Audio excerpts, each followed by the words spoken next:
All right, Mr. Sample, are you ready? Yes, thank you, Your Honor. All right, the court will go back on the record then. And you may proceed. Mr. Trevor, you have another child in addition to Lonnie, correct? Correct. And that child is how old? 13. And he lives with his mother, is that right? Correct. And you testified in your deposition about how often you see him, correct? Correct. And I believe your testimony at page 6 was that you see him a couple times a month, but that you don't have overnights with him. Is that right? Correct. But I didn't ask for an explanation. Is that correct? Correct. Keep going then. Stop pausing. And there was a period of time for several years when you didn't see that child at all. Is that right? Yeah, was a few years where I had not. I had lived out of town. And you also testified that you don't have any particular schedule. You often see that child on Sunday afternoon, or you go to a sporting event that your child might be attending. Is that right? Correct. We do the sporting events. We do like that's okay, sir. That I'm not asking for an explanation. I just wanted to know if that was correct. Yeah. Alcohol leads to a lot of problems for you, doesn't it? I mean, only issues I've ever had in life have involved alcohol or women. So, yeah, either one. Okay, I'm going to ask you to look at Plaintiff's Exhibit 2, something that was sent to you last week. Do you have that in front of you? Who? I'm asking you, Mr. Trevor, to look at one of the exhibits that I sent you prior to this hearing. It's called Plaintiff's Exhibit 2, and it's a text message exchange between you and Casey. Do you see that? No, I'm not looking at it. Can you get it in your possession? I mean, if it's on email, I can probably pull it up. Well, maybe I can do a screen share. I can try to do that now. Let me see if I can. All right, now I can. Okay, I'm sorry. Okay, so now, sir, can you see what's marked as Plaintiff's Exhibit 2 at the bottom of the page? Are you able to see this, sir? Mr. Trevor? Mr. Trevor, you are muted right now. If you could please unmute. Yeah, I see him. Okay, so is this an email that you sent to Casey? And that would have been in April of 2022. Okay, Mr. Trevor, can you hear me now? Yeah. It was your testimony in your deposition that you don't really trust your parents either, correct? You testified that you don't trust anyone, including your parents, because they lied to you when you were growing up. Is that right? Yes, to an extent. And I believe you also testified with regard to therapy that you wouldn't go to therapy even if the court ordered it, correct? I'm actually in therapy, in a men's group. So, Okay. So I don't think we were talking about the men's group when that question was asked. Tell me about this men's group. How many appointments have you gone to? I believe 4 or 5 already. And do you do that from your home? I do that via Zoom. And is that with a group of other individuals who are also court ordered to do the men's group? Correct. How many individuals are typically attending at one time? I believe roughly between 18 and 22. Okay. And that is what you're referring to as participating in therapy, right? Correct. It's fair to say that you're not a big believer in the efficacy or the effectiveness of meeting with like a therapist, like a counselor. A for-profit counselor? No. I don't believe anything that's done for profit is really beneficial. You believe that the child support system in the state of Michigan is a way of laundering money by the state. Is that right? Correct. And you referred to the child support people as those motherfuckers, correct? Correct. Yep, the whole government.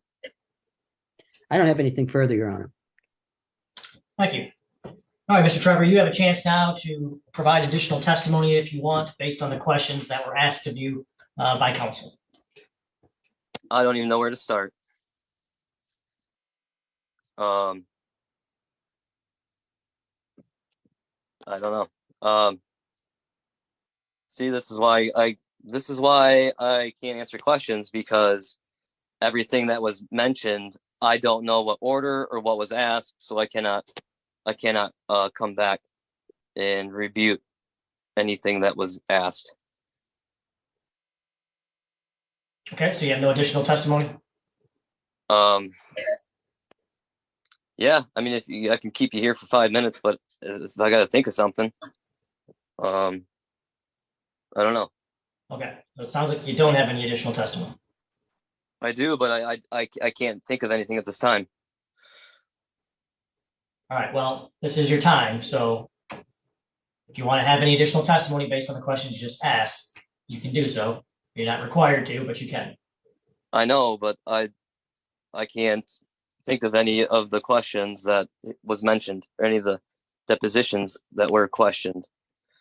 All right, do you have any other witnesses you wish to call?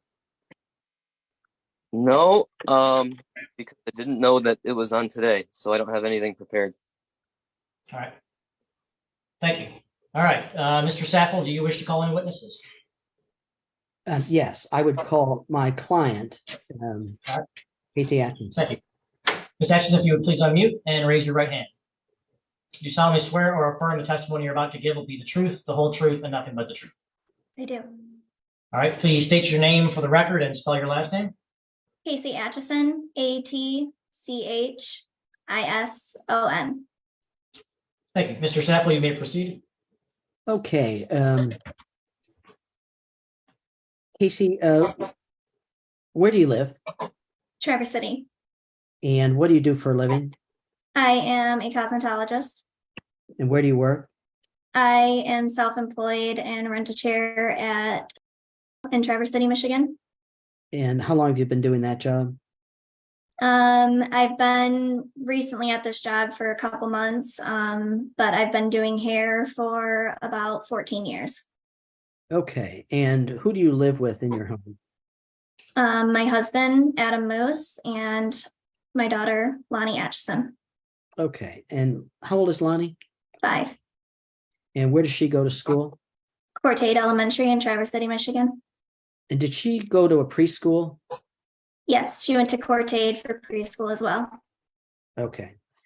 And how's she doing in school? Really good. And what kind of child is she? What kind of person is she? She Let me say is. this. What kind of activities does she participate in? We've done a lot of activities. Some she loves more than others, but we've tried gymnastics. We've done swim.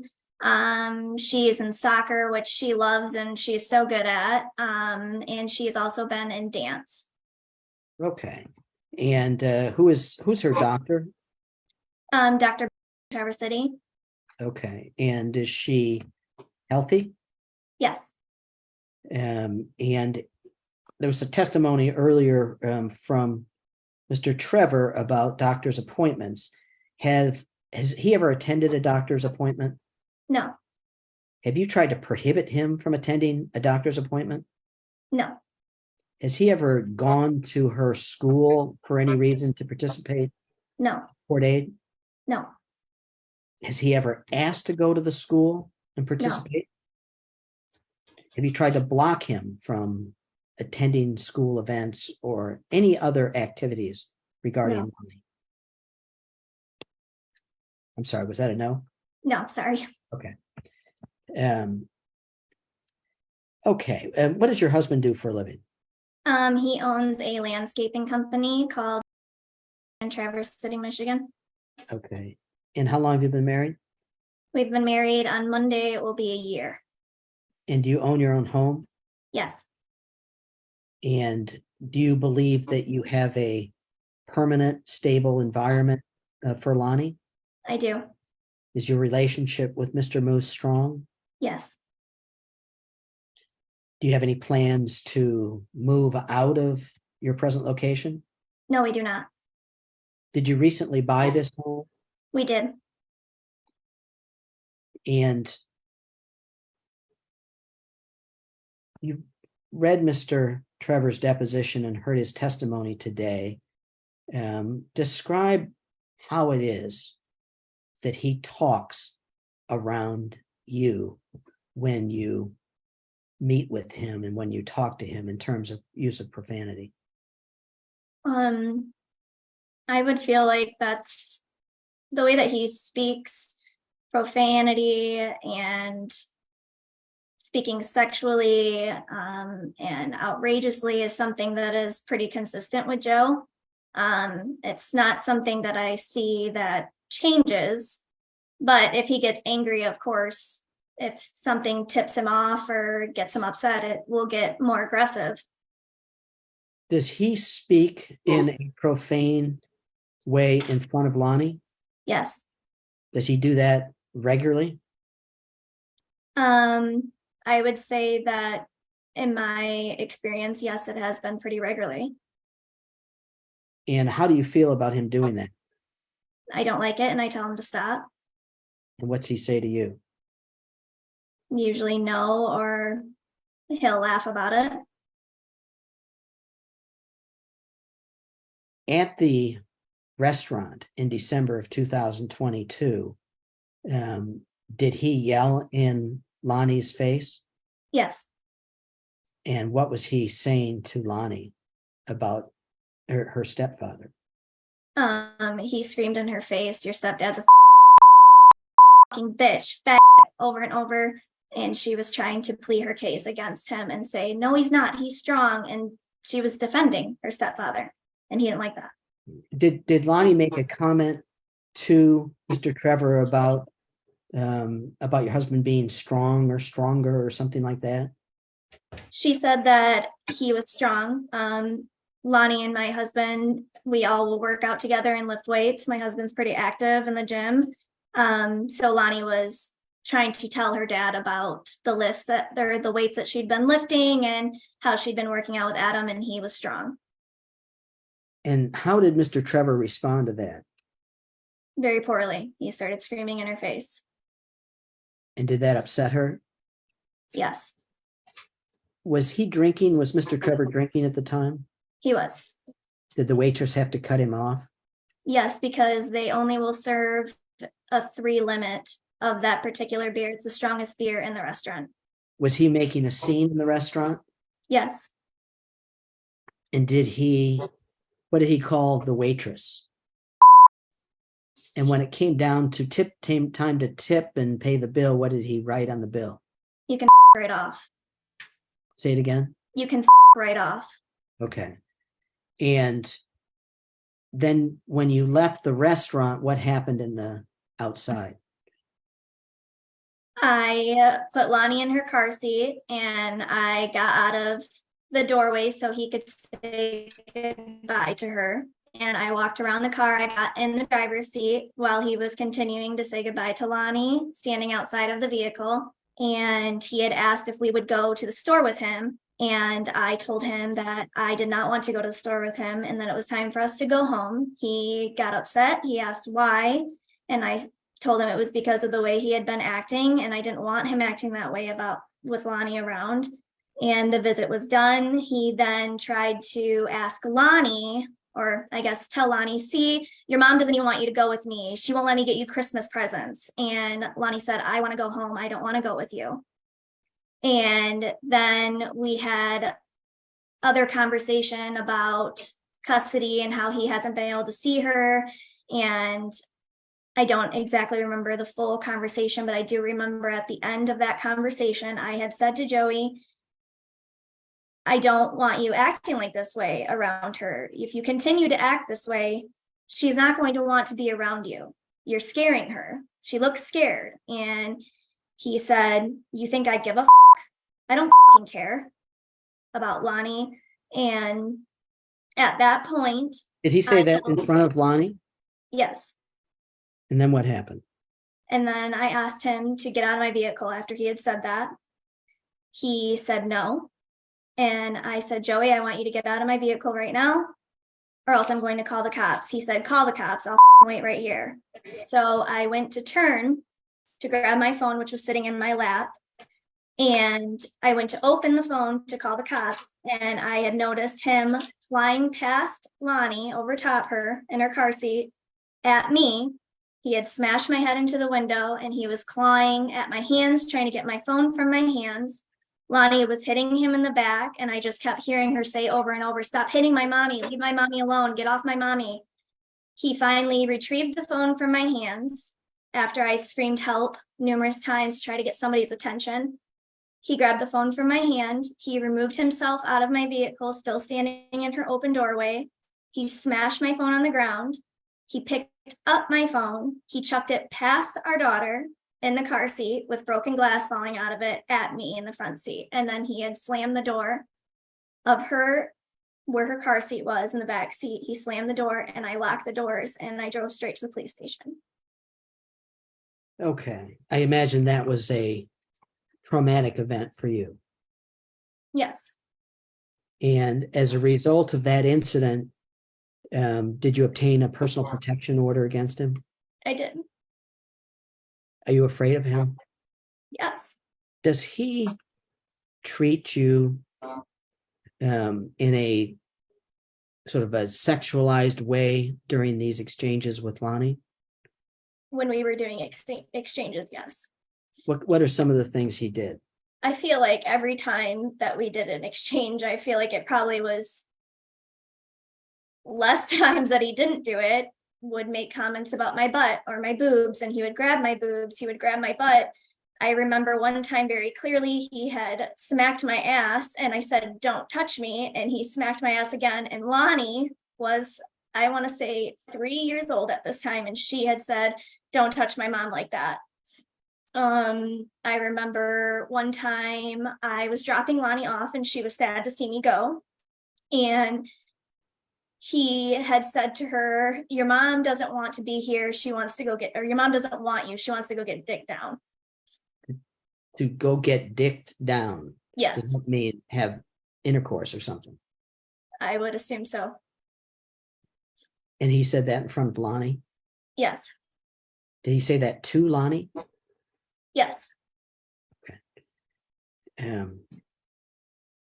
Was there another incident where he was using an umbrella in some way? Yes. Halloween of 2021. I had invited Joe to come trick-or-treating with me, my really good friend Allie and Lonnie, and we had met at Barrio in Traverse City, Michigan. That experience, he had made a threat to Lonnie because she wasn't eating her food. Before we had even went trick-or-treating, he had told her, if you don't eat your food, I'm going to beat your ass so hard you're not going to walk for days. He said this in front of myself, he said it to Lonnie, and he said it in front of my friend Allie. We went out and we walked downtown in Traverse City. He kept taking an umbrella and shoving it in between my legs from behind me and kept rubbing me. I asked him to stop numerous times and he laughed about it. He did not spend or seem concerned about being there with Lonnie at all. He was just following me around, touching me and talking to me every chance he could get. You have a belief that he still wants a relationship with you or is somehow infatuated with you? I do believe that that is true. I believe now that maybe that's a little outdone by hate towards me and wishing me death.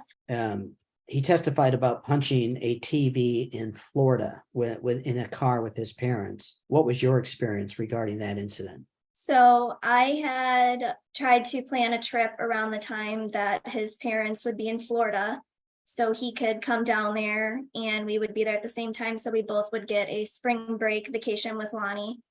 I had made all the plans, and he kept saying, okay, I'll let you know, I'll let you know, I'll let you know. Anyways, we were down there, we were having a great time. He finally says last second, about 3 days before we were planning on heading back home, that he was buying a plane ticket and he was then going to come down.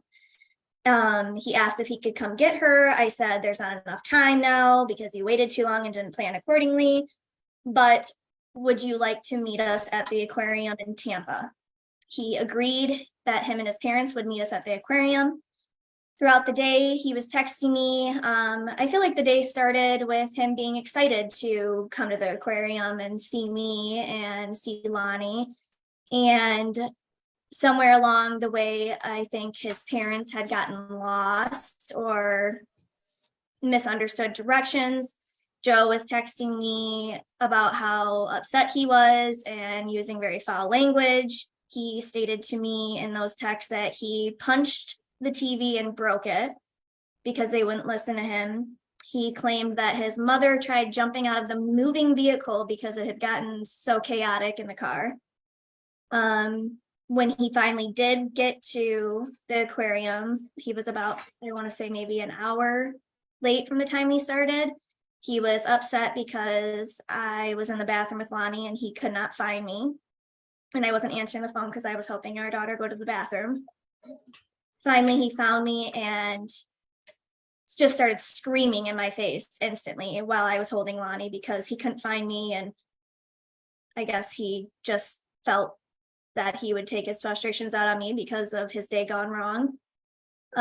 His parents seemed unbothered by all of that. And throughout the day, he had made comments about seeing my boobs through my shirt. I was wearing a t-shirt. Nothing was hanging out. I don't think I even own anything that anything hangs out of, but we were in Florida and I was probably wearing a loose t-shirt and maybe not wearing a bra. I'm not sure, but I was not wearing anything super exposing at all. And he kept flicking my boob, making comments about it to the point where my friend had even told him, like, why do you talk like that? That's so disgusting. Like, she asked you to stop talking like that, quit touching her like that. And he basically said, I don't give a fuck. I'll do whatever I want. We had, like he said in his statement, we had a kid together. So he has, I guess maybe he assumes that he has that authority over me, that he can touch me and do whatever he wants to me because I did bear our child. Are you concerned about the way he treats women generally? Absolutely. And does that concern you with regard to how he treats Lonnie? You've asked him to get some counseling, and he's been unreceptive to that. Is that a fair statement? Yes. Has he ever tried to call Lonnie? No. Not once, not ever since she's born? No, the only time I remember him calling was when he decided not to come to her birthday party last April. Or not last April, so April of 2022. He decided not to come to her birthday party, so he asked if he could call her that morning. And that is the only time I ever remember Joe ever trying to call Lonnie.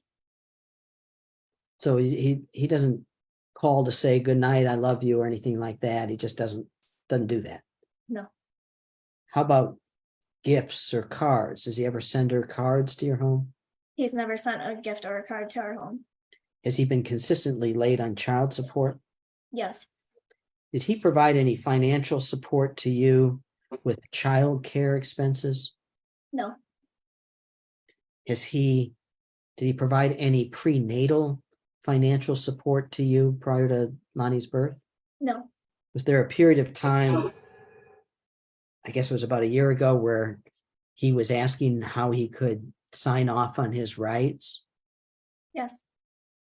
And what was that about? He had texted me and out of the blue randomly one day, and he said, what are your thoughts on me signing off my rights or signing off my rights? And I believe I said, sure, if that's what you would like to do. And after that, he did state that he would like to keep everything the same as far as when he would see her, and that he would have to just put all of his trust in me, that I would continue to let him do that, but he was sick of dealing with the fucking front of the court. Is that the language that he used? Yes. And why was he sick of the friend of the court? He just didn't want to have to deal with them or them be in his business at all. And were there warrants issued since Lonnie's birth for him for failure to pay support? I believe there's been several, yes. Did he actually take steps to contact the friend of the court about signing off on his right? Yes, he went to the friend of the court directly and spoke to the prosecutor, I believe. And I also called myself to see how we could make that happen. And eventually, what did you learn from? That is not possible unless there is somebody to adopt Lonnie. Okay. Was he during parenting time exchanges generally timely? No, Was he often late? I would say Absolute lie. All right, so Mr. Trevor, you can't just interrupt and say those things. If you have a valid objection, you can place an objection on the record. Other than Object. that, all right, what is your objection? Every time I've been on time, other than maybe 2 or 3 All right. times. Okay, all right, so that's not an objection. That's just, you have a different version, so that's testimony. All right. So you'll have the right to ask her questions, so I will overrule the objection. Mr. Sappler, Your you Honor, proceed. I don't have a visual for Mr. Trevor anymore. I'm wondering why not. Well, he was wandering around a lot, so I stopped his video. I don't know if he's seated in one spot now or not. Mr. Trevor, are you moving around still, or are you just in one spot? No, I'm still standing here in one spot. All right, we'll turn your video on. If you start moving around again, I might stop your video again because that is distracting to the court. Okay, Casey, what has been your experience with Mr. Trevor planning ahead for events in Lonnie's life? He doesn't. What has been your experience for him participating in events in Lonnie's life? As far as Well, like gymnastics or swimming lessons or, school. I mean, I guess you already talked about that. yeah, he doesn't. Gymnastics, did I take her too? All right, that's again not an objection. So if you do have an objection, you would need to state so. But disagreeing with what her statement is not a valid objection. But with regard to gifts for Lonnie at holidays, does he do that kind of thing? I believe that for her birthdays, when we would throw a party together, that there would be one gift. As he stated before, he did for, I believe she was 3, and he bought her a big dirt bike. Is this a motorized dirt bike? Yes, Like a little motorcycle for Yes. a child? yes, and that is what he decided to buy her. And I just stated that obviously she doesn't even know how to ride a bike without training wheels yet, so I did not want her on the bike, but that is all he bought her. Object. What is your objection, sir? I don't know, but that's a false statement, and it's not true. All right, so again, that's because you Hey. disagree with the statement is not an objection. So you got to limit your objection to things that you can object for. Thank you. Is Mr. Trevor forgetful? Yes, When he takes Lonnie, what's your experience with regard to him actually being with her during parenting time? in my experience and to my knowledge of what he has told me, she spends most of the days at his parents' house. He will usually pick her up in the evening, and they seem to attend church every other Sunday when he has her. Does he report to you that he works a lot? Yes, Have you heard him use the 24/7 phrase? yes, I remember asking him numerous times to try to make more time for Lonnie, and use his time while he had her, and she would really enjoy that. And did he, as far as you know, recently become a partner in a restaurant? Yes, And has that taken time away from other things for him? I mean, I would imagine so. He was pretty busy before the restaurant with the excavation business, so I can only imagine that it's probably multiplied by a lot. And did he leave the area for a number of months to do a training? To my knowledge, yes. Was there a time when you asked that his parents supervise his parenting time in order to keep Lonnie safe? Yes. And how did that go? They agreed with me and said that they would like to do that. They agreed to do all the pickup and drop off with me and meet in Kalkaska, which would be the halfway point.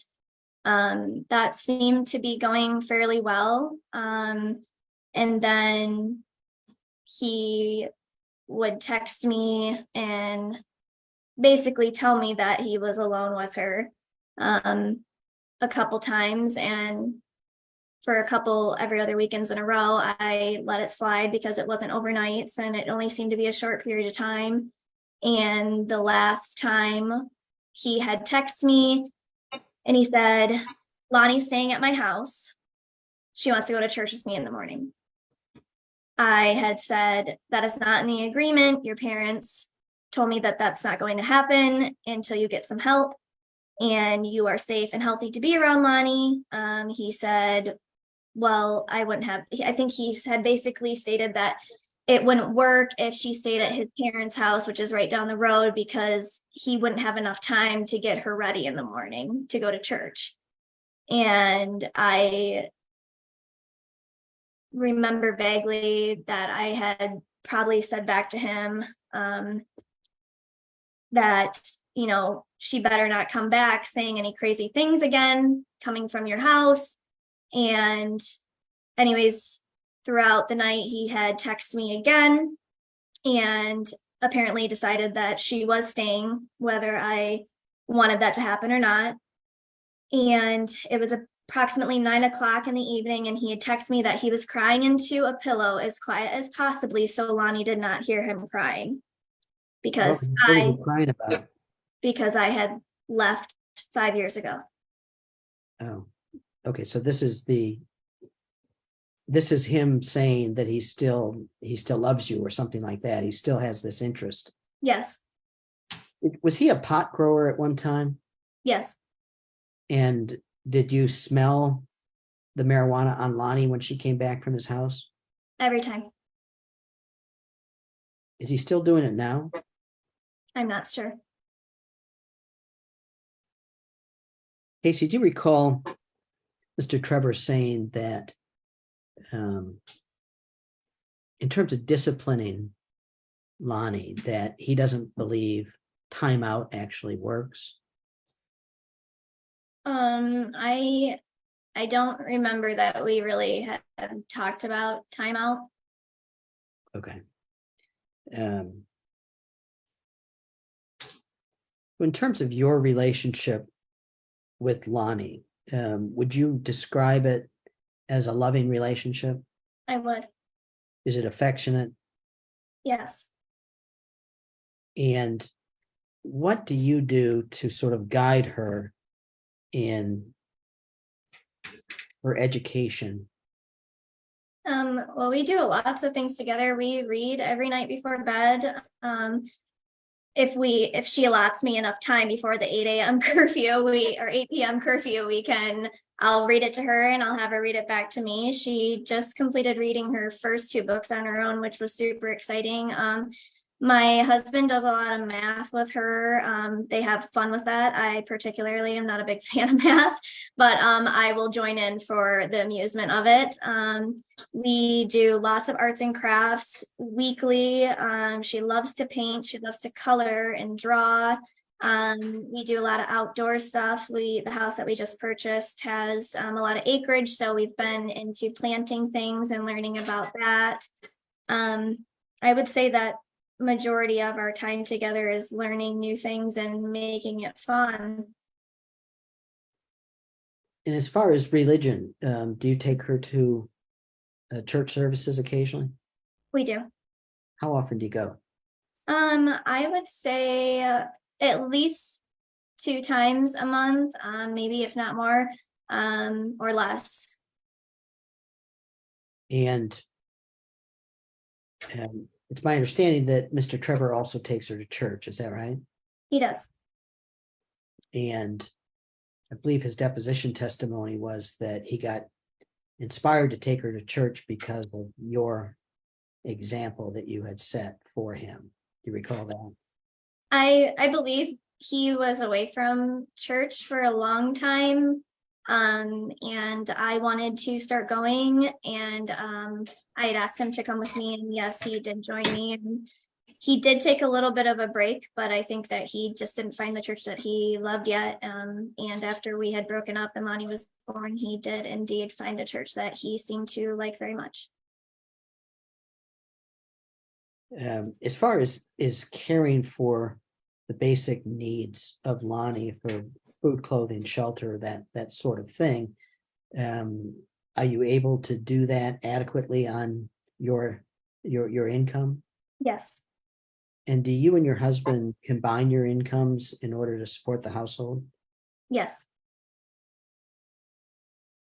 Do you believe that you have done the necessary medical care in terms of annual visits for Lonnie? Yes. Does she have any medical difficulties? No. Are you able to adjust your work hours to pick her up when needed and take her to activities? Yes, I am very lucky to have a flexible schedule. And if she's a kid, so kids get sick. And if I have to call off, I can call off and reschedule my clients. But obviously she is first, and my clients know that. Do you have a belief that Mr. Trevor has shown a capacity or like a disposition, a willingness to provide her with her physical needs, including child support? He's never purchased clothing, anything for any necessities that he would need. I would pack her a bag every other weekend when she would go there, and he would load it back up and he would bring it back. Would you find that Lonnie would come back from visits with him disheveled or with, clean or dirty clothing? What was that like? Yes, there was a couple times where she would come home, and I recall on 2 occasions I had sent her on a Friday and she came home on a Tuesday, and she was in the exact same underwear that she had left in on Friday. He claimed that he washed them midway through the weekend, but they did not look that way to me. He would send her home and the clothes in her bag would not be washed most of the time. And there would be pee and poop stains all over them. Her hair would be matted. Her teeth would have gone unbrushed. You could see the plaque build up on her teeth. Yeah. Do you have concerns about Mr. Trevor's moral fitness? Yes. And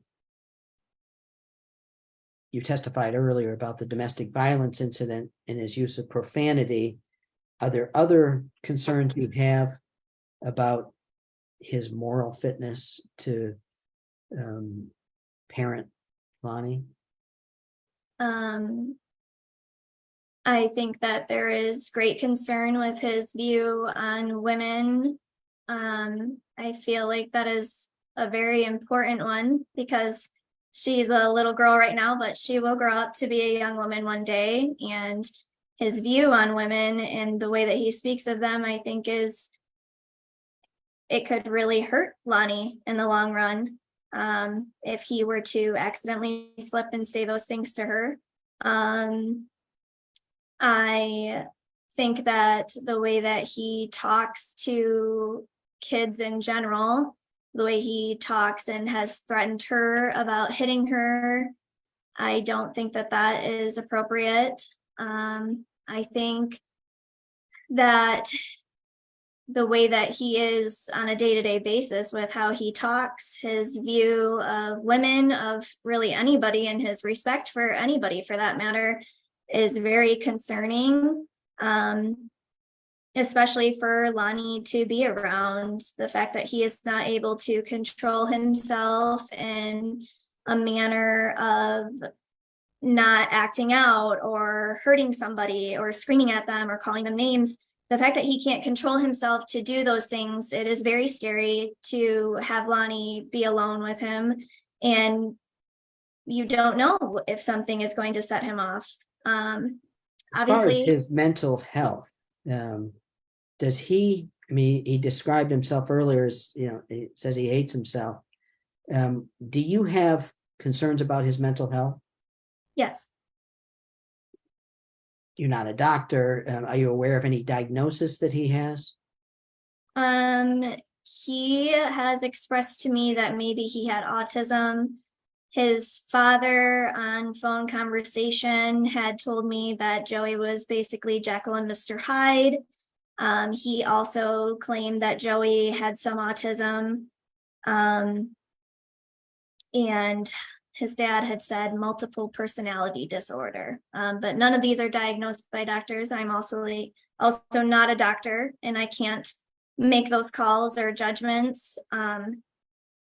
But when asking Joe, to get help, I think that maybe he took it as I was just trying to be mean, but honestly, I want him to be safe around Lonnie.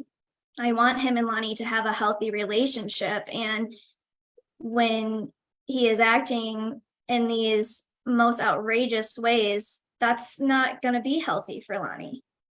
When he says, I fucking hate her, and he wishes you would die. Do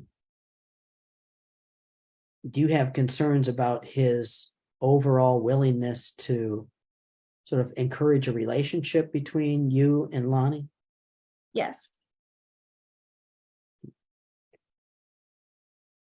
If you were to die, he has a plan in mind, doesn't he? Did you read about that in the deposition? Yes.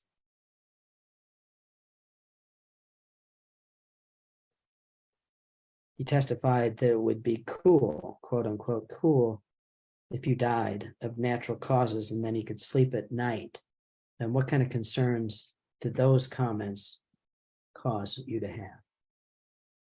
I mean, in the deposition is definitely not the first time he has said something like that. He has never said, I'm going to kill you. While I was pregnant, he would say, I hope you fall down a flight of stairs. The flight of stairs, he said that one a couple times. I hope you get taken out on your way to work. He has said in front of Lonnie, he hopes to wake up and see my name in the obituaries. And my concerns for that are, well, that's really scary. Do you believe he raped you during your relationship with him? Yes. I assume you didn't report it to the police. Did you tell him at the time that that's what you believed had happened? I told him the next day. And then the domestic violence incident in December. Has there been other physical violence other than what's been testified to today? Do you believe there has been emotional violence toward you? Yes. Do you believe that you've been psychologically abused by the things he said? Yes. Nevertheless, are you willing to try to create a relationship that can work between him and Lonnie? That would be my hope. Yes. Do you believe that his parenting time with Lonnie has to be supervised, at least initially? Yes. And is it your hope that he could work into more extensive parenting time with Lonnie? is there something you'd like to see demonstrated by Mr. Trevor before he's just essentially turned loose to be an unsupervised parent with Lonnie? I mean, the main things that I would like to see is that Lonnie is happy and she is healthy. As a mother, I just want to know that she's okay and that she is not going to be affected by his outrageous ways and how he acts. So if he could work on himself to not make this Lonnie's view and Lonnie's story, that would be terrific. I have nothing further, Your Honor. Thank you. Mr. Trevor, do you have any questions for Ms. Atchison? Yeah, I guess I do have a few. Did we or did we not have phone conversations before or after bath and book reading time when you were living in your apartment? I'm sorry, I didn't hear you. Did we or did we not have phone conversations with Lonnie before and after bath and book time before bed? I do not recall that, no. Do you remember any of the things that Lonnie and I had made for you for Mother's Day or birthdays? Yes, I do. Did me and Lonnie make multiple paintings and do arts and crafts? I wouldn't say that you did multiple, but I believe, yes, you guys did make a couple crafts and she brought them home. Did we go to the pool and church every other that we had her? No, you did not go to the pool every time to my knowledge, but yes, you did go to church every Sunday with her that you had her.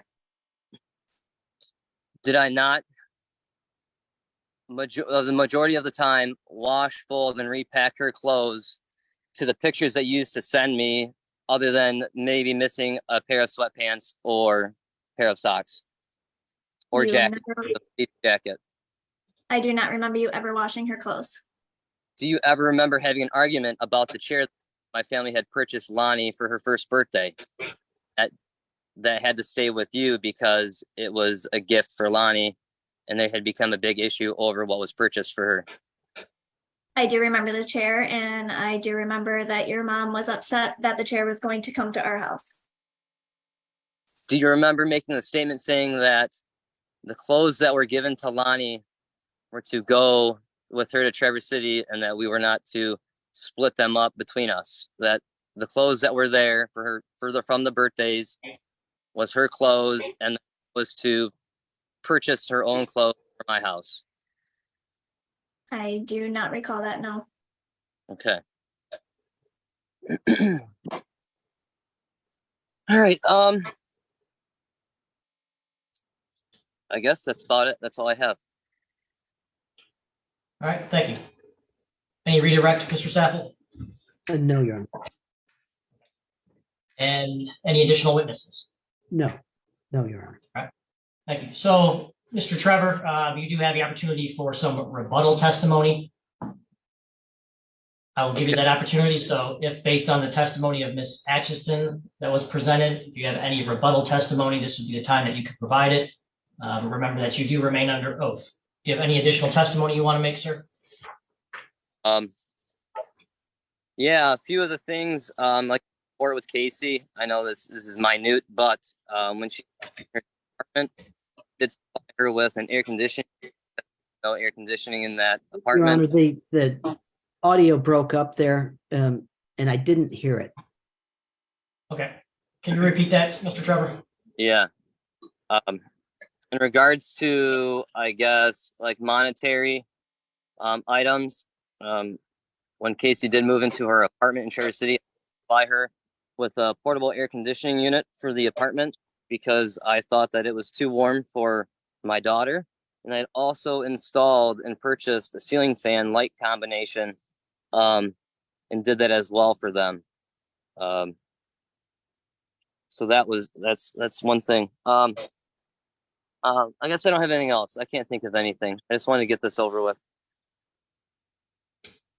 All right, thank you. And Mr. Sample, did you have any additional questions? No, Your Honor. Thank you. All right, what I'm going to do then, now that all the testimony and exhibits are in, I'm going to take a break, probably 5 to 10 minutes, review the testimony and my notes, and I will be back on the record in about 5 minutes to put a decision on the record. Thank you. Thank you. Thanks.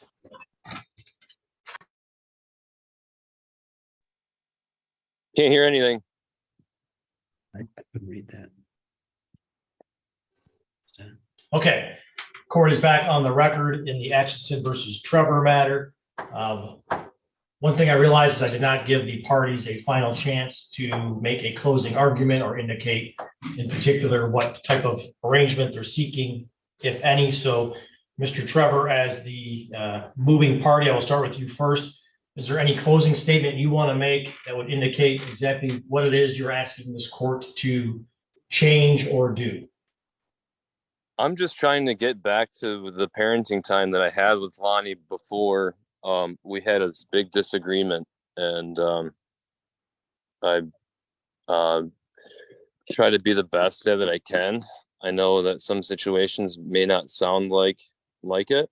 I know some things are taken out of context, and there's been a few things really defend myself on.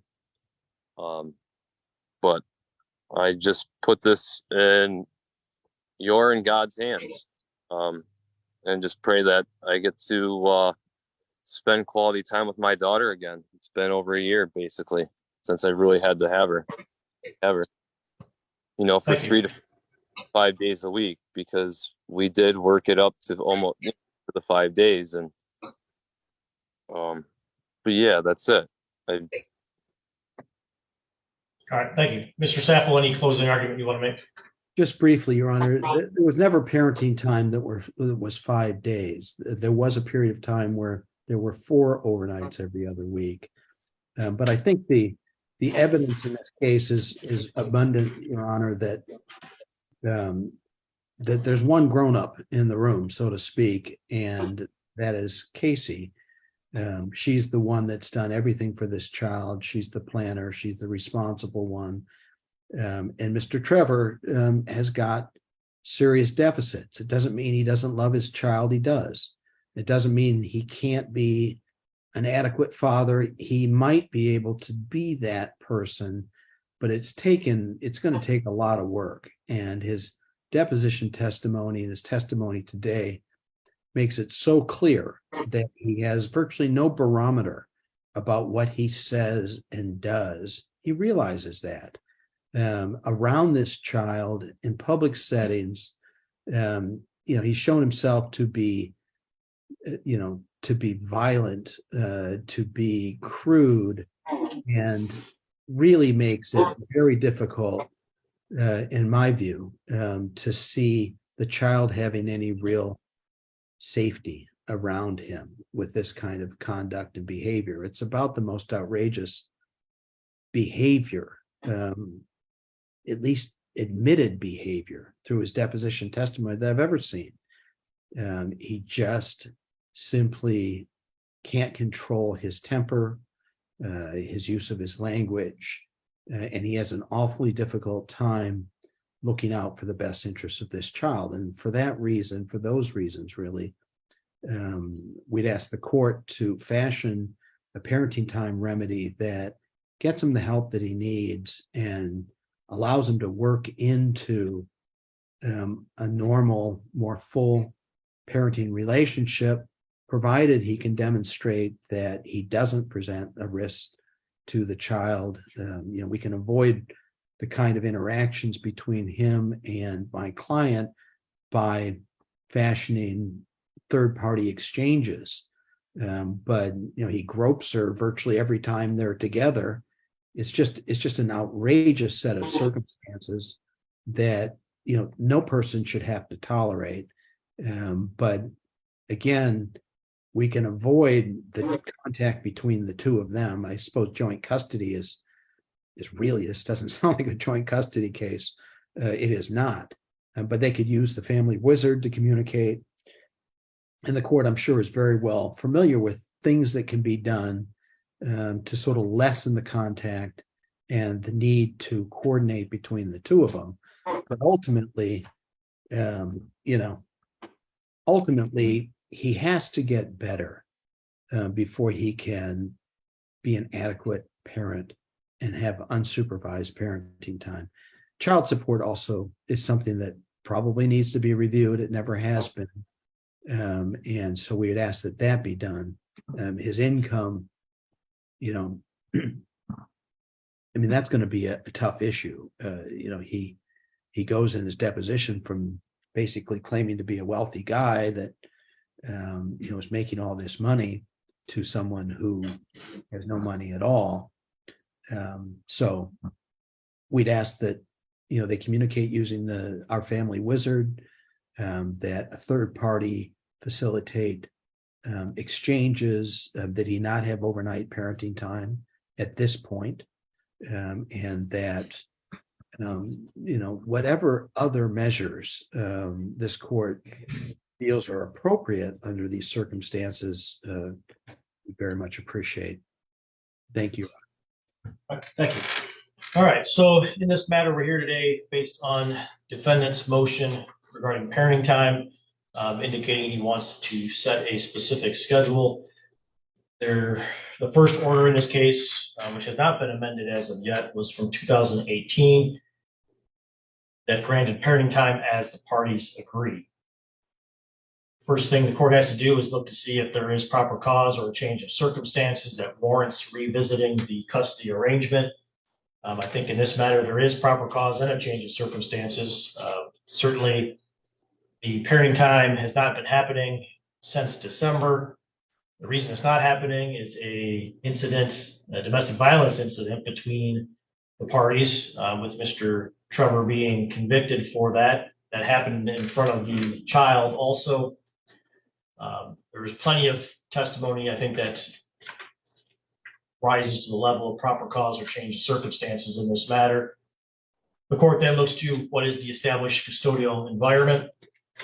Clearly, the minor child has been primarily with mom and receives that support and guidance from mom. So it is my ruling that there is an established custodial environment only with the mom.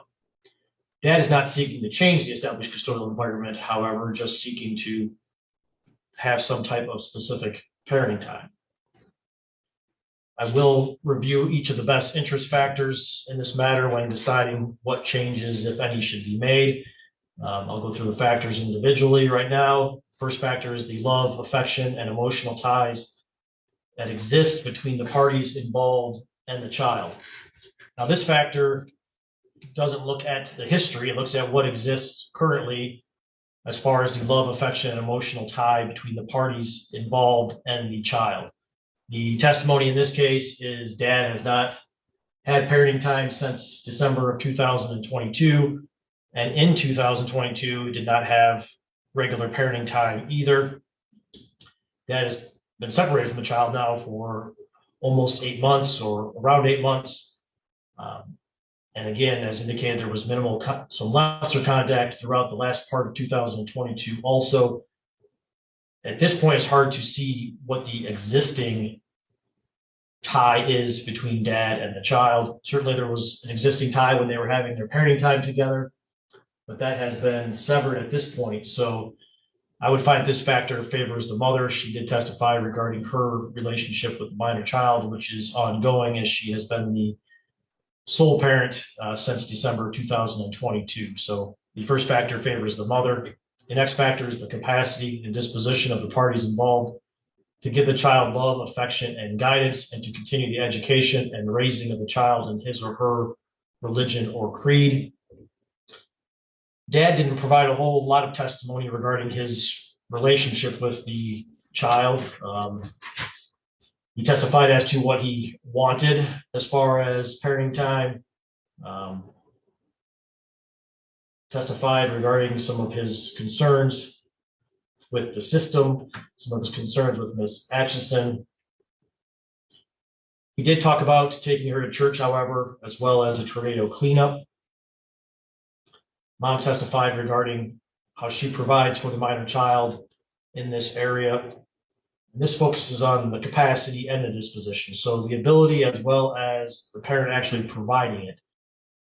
I think when you look at the testimony in this matter, this factor does favor the mother, given her stronger capacity, disposition to provide the minor child with these things. Dad, as I indicated, is commended for his continued involvement of the child in the raising in religion, as well as involving her in the tornado cleanup, as well as other lessons that he teaches her. But when the two are testimonies weighed side by side, I believe this factor favors the mother. Next factor is the capacity, the disposition of the parties involved to provide the child with food, clothing, and medical care. Mom testified that she does provide all those needs to the child, that she has been the sole one to address the medical needs of the child. Her testimony was that she would also send clothing when the child would go to dad's for parenting time. Dad's testimony was that child support is the least important bill and obligation when paying for his bills. So while he does have the capacity, I don't find that testimony supports that he has the disposition, given where he puts the priority of paying support. He does have a history of frequently needing show causes and bench warrants, so that is, his actions are true to his words regarding the priority of support. So I would find this factor favors the mother. The next factor is the length of time the child has lived in a stable, satisfactory environment and the desirability of maintaining continuity. Mom has testified regarding her living situation. She is remarried, has a family unit at the house. Dad did not provide testimony as to what his living situation is, where he lives, who he lives with, what the arrangement is like. And additionally, the child has not been there in quite some time anyways. Therefore, it's to this factor, it favors the mother. The next factor is the permanence as a family unit of the existing or proposed custodial home or homes. Mom testified she intends to remain at her current residence as a family unit. Dad did not provide any testimony as to what his future plans are regarding the custodial home. Therefore, this factor favors the mother. The next factor is the moral fitness of the parties involved. Mom has raised concerns regarding Dad's moral fitness. To Dad's credit, he is honest about issues with getting upset and then acting inappropriately, saying inappropriate things. Clearly, his actions and his words run into difficulty when he is upset, and he's acknowledged that he has trouble controlling that. He's had some of these outbursts in front of the child. And look at his actions and his testimony. I do believe that this factor favors the mother. The next factor is the mental and physical health of the parties involved. There was really no medical testimony regarding any diagnosis for either party in mental health. Neither party appears to have any sort of physical barrier to their ability to parent. There's certainly some questions regarding, is there something going on that causes Dad to behave the way he does? It's probably certainly an issue that should be addressed and resolved. But based on this evidence, I don't believe there is evidence to show any concrete mental health or physical health issues that impair the parent's ability to parent. So I'm going to find that this factor is equal. Next factor is the home, school, and community record of the child. Mom testified regarding the child's schooling as well as extracurricular activities. Testimony is that Dad has not been active in the schooling, is not apparently willing to be active given the school location and concerns with what he perceives to be the school's liberal agenda. So given Dad's lack of involvement in the child's schooling and extracurricular activities and Mom's actual involvement in those activities, this factor favors the mother. The next factor is the reasonable preference of the child. if the child is of sufficient age to express a preference. The child in this matter is only 5 years old and is not of sufficient age to express a preference. The next factor is the willingness and ability of each of the parties to facilitate and encourage a close and continuing parent-child relationship between the child and the other parent. We've heard the testimony of the things that dad has said to mom, about mom, some of those in front of the child, things about mom, wishing mom was dead, as well as just his general treatment of mom in front of the child. Based on the testimony, I do believe this factor favors the mother, as dad does not seem to encourage that continuing relationship given his statements and comments. The next factor is domestic violence. Dad has a conviction just back in December of 2022. And even more severe than that is the fact that that happened right in front of the child. This factor clearly favors the mother. Dad has shown by that incident, especially his behavior, not just to mom, but to the waitress. He's talked about his feeling about females in general, saying that today's generation is dumb whores. He consistently uses derogatory language towards mom and towards women. Parties currently have joint legal custody, but when analyzing the best interest factors and the relationship of these parties, I'm going to recommend that mom be awarded sole legal custody. It is not reasonable to expect her to work together with Mr. Trevor to make those important medical and schooling decisions, given his treatment of her and their history together. He, even beyond, again, the domestic violence situation, he also acknowledges inappropriate touching and sexual behavior and comments. And it just would not be appropriate to require mom to have to seek his co-input on those decisions, given his behavior, as well as what's really been his lack of involvement with the minor child. So I am recommending that legal custody be changed to sole legal with mom. Recommend that mom continue to have the primary physical custody. And as for parenting time, it is my recommendation that parenting time be supervised.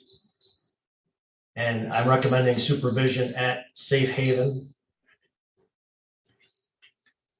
I'm recommending 2 visits per month at Safe Haven in the duration of at least 1 hour up to 3 hours, depending on what Safe Haven can accommodate with their schedule as well as the party's schedule.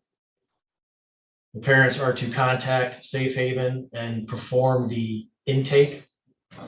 Safe Haven then works to schedule times that work for both parties. This also allows no contact between the parties to set those visits up and make those exchanges. But both parties do need to contact Safe Haven then to perform that intake so they can work on starting those visits.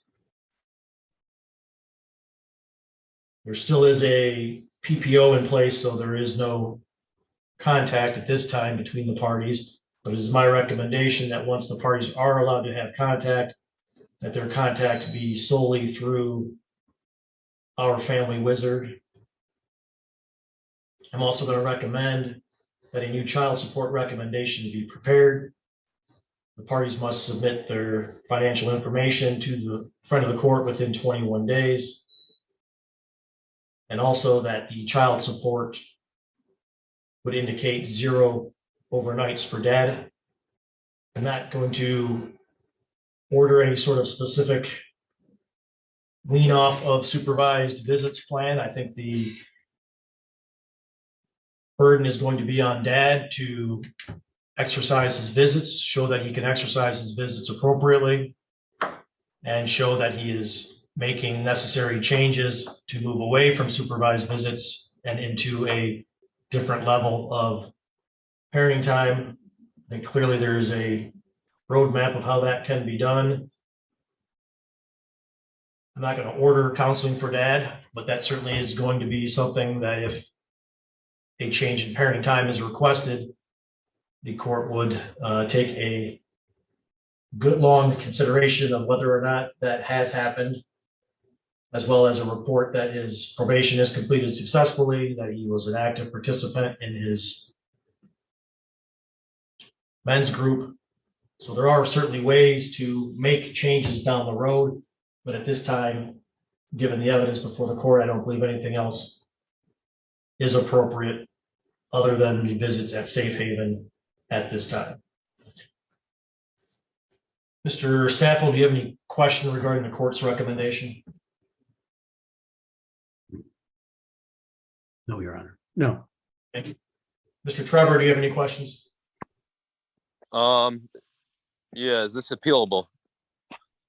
Yes, sir. So both parties have the right to object to this recommendation. You have 21 days to object. You will be given all of the information in the packet that is sent to you from the front of the court that'll tell you how to file an objection to this decision.